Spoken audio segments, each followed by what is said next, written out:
Don't want to mute your phones. That was actually an old. Do what? We're live, but don't want to mute your phones, guys. Go get Guthrie's, it's always good. And I'm Storm Team 12, Chief Meteorologist, Actor 4. News Radio, KWN. All right, thank you there, Patrick. 9:39. That was actually a. He gave us an updated forecast just a few minutes ago when he was on live with us, and told us to be very weather aware later on tonight for the possibility of some strong thunderstorms and some winds that could be rolling through the area. And of course, we'll keep you up to date throughout the morning. We are pleased to welcome both to the studio. Excuse me, we just talked to Patrick, got him on my mind, I guess. Welcome to Dade County Executive Ted Rumley, who is normally here on Thursday, and normally here on Tuesday is our interim school superintendent, Josh Ingle. They are both with us today because of the weather. And good morning, Commissioner, and good morning, Superintendent. Good morning, Evan. Good morning, sir. And we appreciate both of you coming in. And the superintendent called me earlier this morning after he made the announcement that Dade County was going to be on a 3-hour early dismissal for 3 hours, and wanted to come on and to clarify 2 or 3 things about our schools. We, all 4 of them really dismiss at a different time every day, Josh. Yes, sir. It's really not practical for us to say, school's going to dismiss at 12 o'clock because, all of our kids all of our bus riders, they ride the same, the bus. So our dismissal times are staggered. So anytime we have a early dismissal day and we dismiss 3 hours early, it's basically whatever the normal dismissal time is for that school. That particular school is dismissing 3 hours early. For the middle school on the bus schedule, today Dade Middle will release at 11:55, and then the high school will release at 12:09. Dade Elementary, their schedule will release at 12:15, and Davis Elementary will release at 12:20. Now that's for the bus schedule. Our elementary schools, they have a couple of different car rider schedules. Dade Elementary, they have an early car rider and a late car rider. So at Dade Elementary School, their early car rider release time will be at 11:30, and then the late car riders will be 12. And then at Davis, the early car riders will be today at 11:40, and then later car riders will be at 12:20. So by dismissing 3 hours early, that allows our all of our kids that ride the buses, it allows them to get home and allows our bus drivers to get the buses back on the lot and gives them plenty of time to get home as well. Let me also say this, because with the staggering of the different schools and the buses, if your child rides a bus and normally gets off at this time in the afternoon, wherever you live, it's going to be 3 hours earlier. So, and I'm just going to say, if your child normally gets off the bus at 4:20, well, there's going to be 3 hours earlier. Give or take a few minutes depending on the weather and the traffic or whatever. So, if you are expecting your child home this afternoon on the bus, it'll be 3 hours earlier. That's right. So, sometimes folks get a little confused about, in the mornings, 2 hour delay, what does that mean? When are the buses going to run? Well, they're going to run 2 hours later. And the same way, this is going to be 3 hours earlier. So, when your child gets off the bus, you just make sure that you're there 3 hours early. Yes, sir. That is correct. On that. So yeah, I appreciate you coming on and allowing us to make those announcements, because it is different. If you've got just an elementary child at Davis and you pick them up in a car, that's different than the bus riders, and a lot of people don't realize that. Yes, but the car riders, in other words, everything's going to be on a 3 hour different. Yeah, okay. So if you're there, you need to line up. That's you need to get it through your head to be over there 3 hours before. If you line up at 2 o'clock, get there 3 hours before. That's correct. That way the little fellas won't be standing out there waiting in the rain. That's correct. That's right. Okay. Pretty simple. But the thing about it is, the reason Josh is here, he's had a tremendous amount of phone calls this morning of people that really don't understand that. And so it's simple. You know, it's really simple. It is. And a lot of people, you know, they you know, a lot of people's worried about this weather. I mean, we wouldn't be sitting here right now together if this wasn't serious. That's right. That's right. And we want you to take it serious because it is. This is you know, like we had a few weeks ago. You know, the temperatures are all lining up a little different than it was. We're colder now, and you watch your news weather people that are doing this. Look at the expressions on their face. They know this could be serious. You know, so take it serious. Yeah. And we've also sent a message to the principals that you know we don't know what the outcome of this is going to look like for tomorrow. Yeah, that's right. What the power outages might be. So, but we have notified the principals and let them know that, hey, go ahead and send work packets home. Go ahead and send Chromebook devices home. You know, if we could be on a delay, we could be on a normal schedule, or we could be out. If we were out, and there was not a lot of widespread power outages, then perhaps we would go ahead and consider tomorrow a virtual day. But that decision, we can't make that decision until it's come and gone. So, that's a good idea, though. Go ahead and do that. And prepare for it. That's right. Yes. Yeah.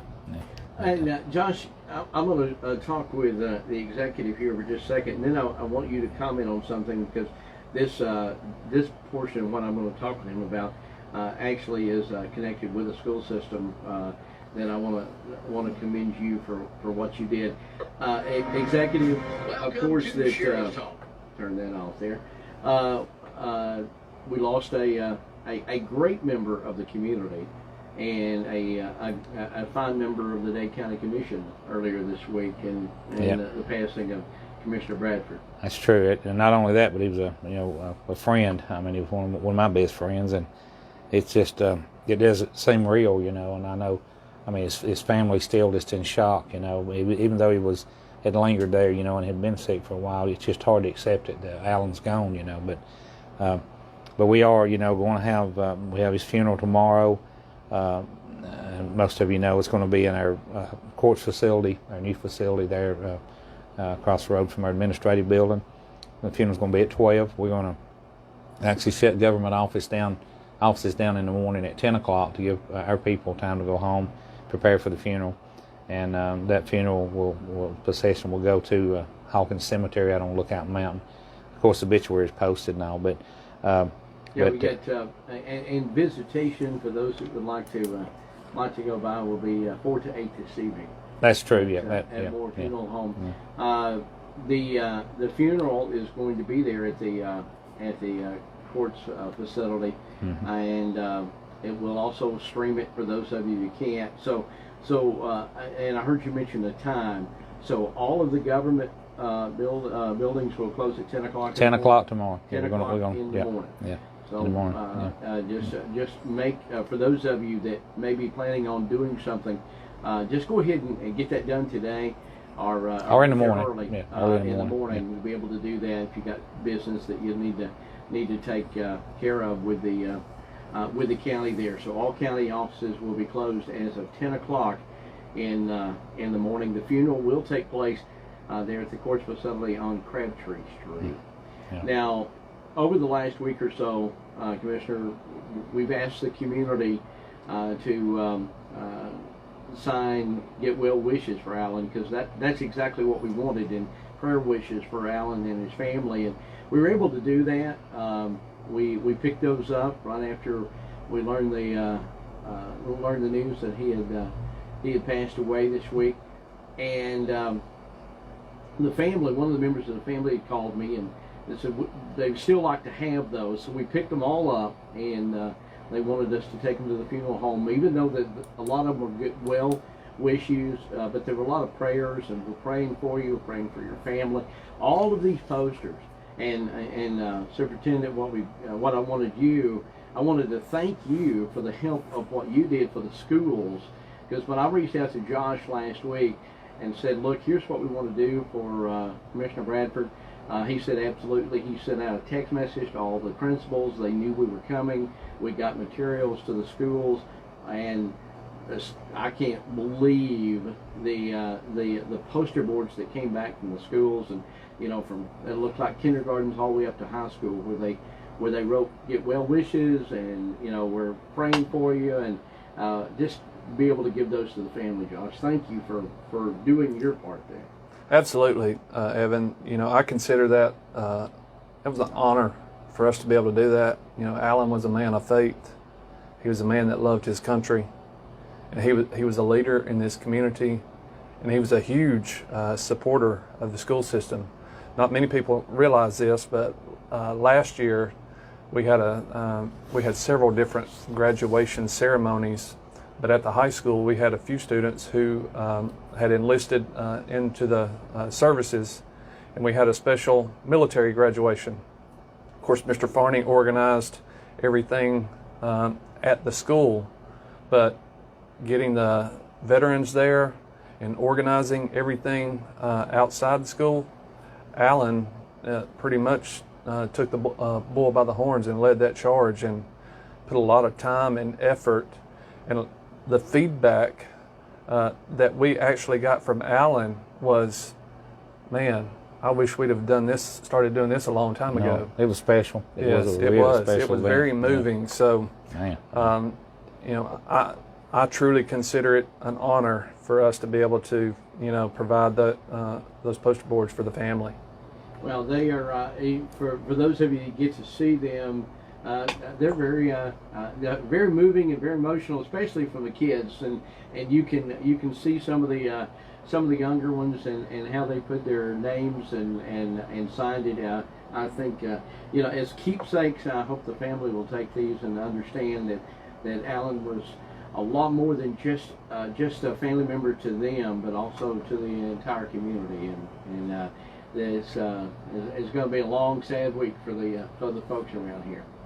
That's true. That's very true. But he's just kind of adding to that. You know, Alan was. I always mention, you know, what it is to be a public servant, and he's a good example of that. You know, he like Josh said, he done so much in the community over and beyond being a commissioner. But as being a commissioner, though, he was one of those kind. You know, I believe in answering my phone. I believe in calling people back, and Alan, he fell right in that. You know, I mean, he's going to be missed. I mean, he's going to be missed all over the whole county. And the favors that he done for people over the years, when he was worked for the gas company. Now, a lot of you people out there know what I'm talking about. He was difference in you being cold or not. You know, I mean, he would come to your house at 10 or 11 o'clock at night, not even think about it, and fix an old heater for you, and go right on and never charge you a dime. You know, so. He's just going to be missed. It's just hard to believe that he's gone.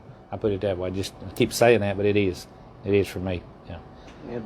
Absolutely. And I know a lot of folks will be going to the visitation. A lot of folks will be able to go to the funeral, but it will be streamed live through Discover Dade and the Moore Funeral Home web page. It's on the obituary, so if you look at it, it's the stream where you'll be able to watch the funeral. For those of you, Moore streams most of the funerals that are inside the chapel, and it'll be at the same stream. So if you're familiar with that, the same video stream, you'll be able to watch that service coming up tomorrow at 12 noon. Commissioner, I know that there's a lot of other things going on in the county, and with the passing this week, it's kind of you know, probably put a little bit of that on hold. But I did get to watch the press conference that you and Commissioner Executive Whitfield and also Steve from Catoosa County put together yesterday, a joint effort by the three counties to do a vaccination station at the colonnade.